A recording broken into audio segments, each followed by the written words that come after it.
অনাস্থা, অভিমান এবং এক নাটকীয় রাতের শেষ প্রান্তে চূড়ান্ত সিদ্ধান্ত। বাংলাদেশ ক্রিকেটের সবচেয়ে ক্ষমতাধর আসন ঘিরে উত্তেজনার ঝড়। বিসিবি সভাপতি ফারুক আহমেদের মনোনয়ন বাতিল করেছে জাতীয় ক্রীড়া পরিষদ এনএসসি।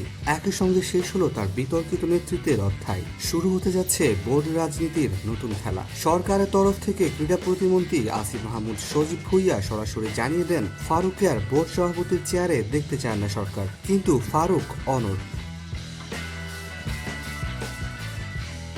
সোজা জানিয়ে দেন, আমি পদত্যাগ করব না। এই ঘোষণার পরপরই বিসিবির ভেতরের অভূতপূর্ব বিরোধের সুর। বোর্ডের ৮ পরিচালক ক্রীড়া মন্ত্রণালয়ের কাছে পাঠান অনাস্থাপত্র, আর তাতেই ঘুরে যায় খেলার মোড়। রাত ১১টার দিকে এক প্রেস বিজ্ঞপ্তিতে জাতীয় ক্রীড়া পরিষদ জানিয়ে দেয়, ফারুক আহমেদের বিসিবি সভাপতি পদে মনোনয়ন বাতিল করা হয়েছে। কারণ হিসেবে দেখানো হয়েছে পরিচালকদের অনাস্থা ও বিপিএল দুর্নীতির তদন্ত প্রতিবেদন। বিসিবির গঠনতন্ত্র অনুযায়ী পরিচালক মণ্ডলী থেকে সভাপতি নির্বাচন হয়। ফারুকের মনোনয়ন বাতিল হওয়ায় তার আর ওই পদে থাকার কোনো সুযোগ নেই। এখন শুরু হবে নতুন সভাপতির খোঁজ। বোর্ডের ভিতরে ইতিমধ্যে জল্পনা কল্পনা শুরু হয়ে গেছে।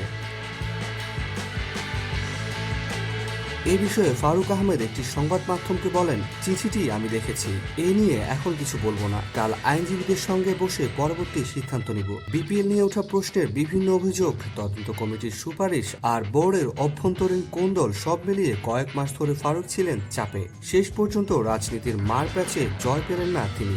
এখন প্রশ্ন, বাংলাদেশ ক্রিকেটে এই ধাক্কা কতটা গভীর প্রভাব ফেলবে? নতুন সভাপতিরা কে হবেন? আর ফারুক কি আইনি পথ ধরে আবার ফেরার চেষ্টা করবেন? এমন হাজারো প্রশ্ন উঠে দিচ্ছে ক্রিকেট প্রেমীদের মনে। এখন দেখার পালা, কে হতে যাচ্ছেন বিসিবি বস। বিসিবির সভাপতি হিসেবে আপনারা কাকে দেখতে চান কমেন্টে জানাতে ভুলবেন না কিন্তু।